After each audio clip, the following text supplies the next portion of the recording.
I used to rehearse conversations for days when trying to set a boundary and simply say no, especially to my family. Welcome to the Biology Behind It mini episode. I want to invite you into an honest, unscripted conversation with a good friend, Jalon Johnson, and we talk about family, growth, and boundaries. Now, in part one of this conversation, we opened up the realities of visiting our family after we've started our healing journey. We've changed. They have not. If you missed part one, I've linked it in the show notes so you can go and visit that conversation. But here we're going to continue that conversation and look at exactly what we feel inside our body when we set a boundary, when we say no, why it feels dangerous, why our nervous system braces. If you are one that has a hard time with boundaries, has a hard time feeling your body and hearing the messages that it has for you, or want more insights into how to actually work with these younger parts of you in real time, this is for you. Let's talk about what happens when you say that. When you have said that now to your family, I'm not coming, I need to take care of myself, I need to rest, has nothing to do with you, love you to pieces, I'm not coming. How have they responded? Not as bad as I thought they would. Interesting. Most times it's just me. And so like maybe the first 5 minutes after you say no, there's this quiet, like you're waiting for a bomb to drop. And then I just usually respond with questions. I remember all of the years that I would have wanted to say that, couldn't say that at that time in my healing journey, and how it would just eat me up inside. Like, I don't think that they were affected because they probably didn't even know the inner tension that I was dealing with. But I knew that I had wanted to say no, but I had said yes. And the long-term impact on me, my health, not just while I was there, but afterwards. I think that one of the skills that I learned during my childhood was the ability to try to sense another person's wants, desires, and expectations. And that was something that I did try to manage and did try to control and did try to change who I was and what I was going to do based on you and what I thought was going on in your head. And the amount of energy that takes. And it was actually when I started attending 12-step Al-Anon meetings that I remember for the very first time someone talking about this kind of thing. And it was this huge aha moment for me. It was like the curtain was pulled back on this lifelong pattern that I'd been living out and hadn't even known that was what I was doing. It was actually a naturopathic physician who attended those Al-Anon meetings as well. And he had so much wisdom that he would just like drop into his shares in this 12-step meeting, which is why I kept going back. And one of the things that he talked about was how he would have these deep conversations with people, heated conversations sometimes for hours, and then come to the realization that it was all in his head. Wow. He's all alone. He's not actually having this conversation with this person because it's all in his head. He's answering for them based on what he thinks that they would answer. And he's already forming his rebuttal and what he would say when they say this. And I was like, oh my goodness, I do that. Yeah. I have hour-long conversations with people, sometimes drawn out over days, because I want to say no to them. I think that they're going to be disappointed, angry, upset. What would I say? What would they respond? And I literally have this back and forth with them and me playing both sides of the conversation. How insane is that, Jalon? Yeah, it's like you're prepping to give totally a speech. It was funny. My very first therapist told me, no with a period is a complete sentence. Right. And like I had to sit with that for a minute. Yeah. And so if you have never been comfortable saying no, it can feel like a threat to your life.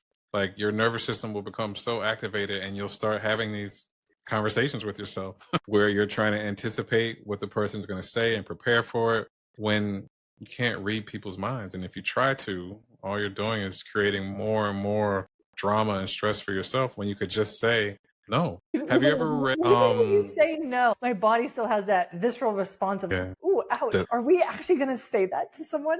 Even though I have gotten so much better And for the most part, I can say no as a complete sentence, and still recognizing how deep that beliefs, that threat feels to my body, that it still just wants to cringe whenever it thinks of the idea of just saying no without explanation, without all of the because of this and don't feel bad because of that. Like, it had to come with all this whole big package, as opposed to, oh no, it's not going to work for me.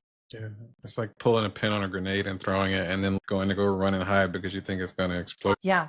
So there was one part of me that was so grateful that we had this space, and that for the first time we could experience this and know that I've got my space.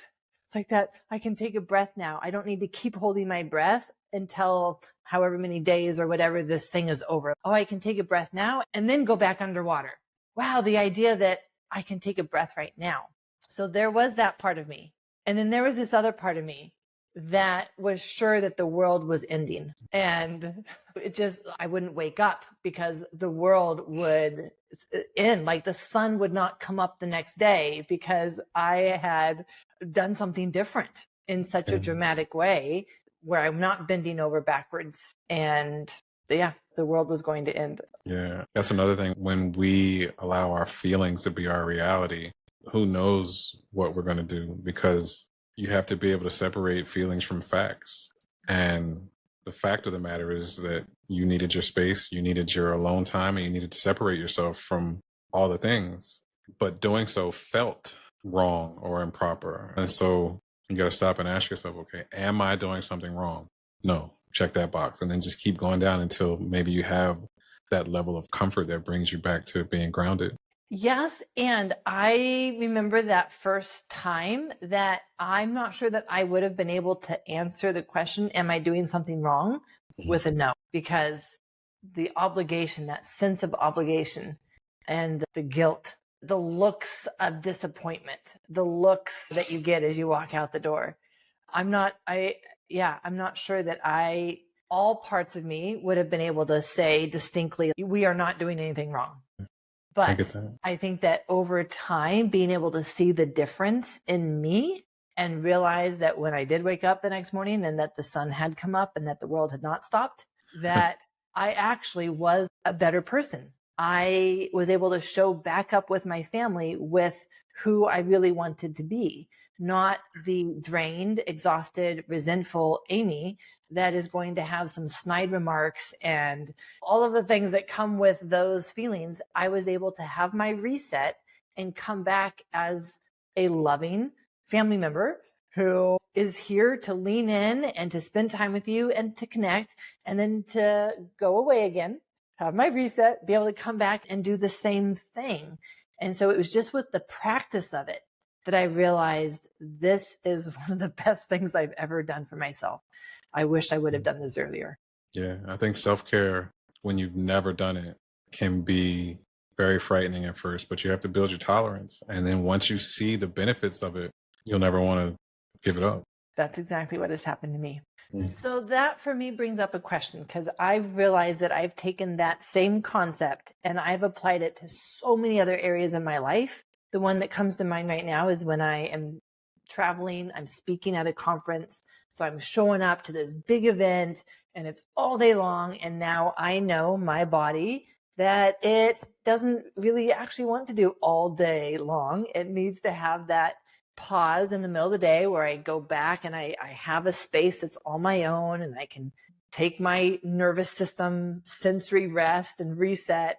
And I now create my schedule that allows for me to be my best self in all of these different places, knowing what that actually is and looks like now. What do you do in other areas of your life? What do you do around work? What do you do around your schedule that looks different now because of what you've learned about what self-care looks like? I still struggle with turning off the work clock, because for me, staying busy has always given me purpose. And that was something that was handed down to me because my mom was a workaholic. And I noticed that when the pandemic hit, she lost all sense of self and had no idea what life was. And so for me, there are times where I have to ask myself, like, is this so important right now? What will happen if you don't finish this? Or just asking questions. Something I've been doing lately is asking why. And I'll ask why normally about 7 times, and then I'll get the answer. Oh, how fun. Then, I've been doing 5.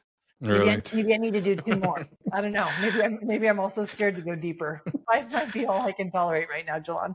If I do about 7, sometimes 8, I'll get to the real reason. Oh, how interesting. You know where my brain just went is I first started applying this with my emotional eating, and my body was so great at protecting me that it would create physical hunger pains to get me to eat. Was I actually hungry? No, there's no way that I was actually hungry. Did I feel hungry? Yes. So if you would have asked me, why are you eating? I'm hungry.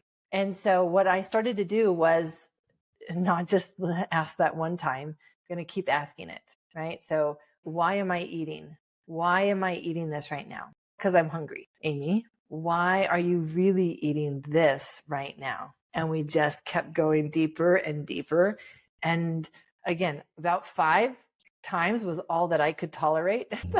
That got me enough uncomfortable that I was like, okay, I see what I'm doing. I'm going to stop. But that's where it started for me to apply the asking why. Why am I really doing this? What's the reason beneath the reason? Yeah. I know I'm not doing something for the reason I say I'm doing it when I start to ask myself why, and I'll answer myself with, huh?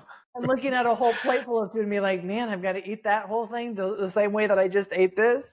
Exactly. It's funny what happens if you just dig a little bit deeper. What I want you to take away from this conversation is it's hard to say no because it actually creates really uncomfortable sensations in our body. Our mind wants us to feel good. And so we give in to keep the peace. That makes sense. Now, there is a part 3 of this conversation, and Jalon and I go into another pattern that both of us have been blessed to work with in ourselves, which is the hustle. So catch part 1 if you didn't catch that. I'll see you in part 3 where we talk about why have we pushed ourselves just to prove our worth. I'm your host, Dr. Aimie. Until next time, lots of love.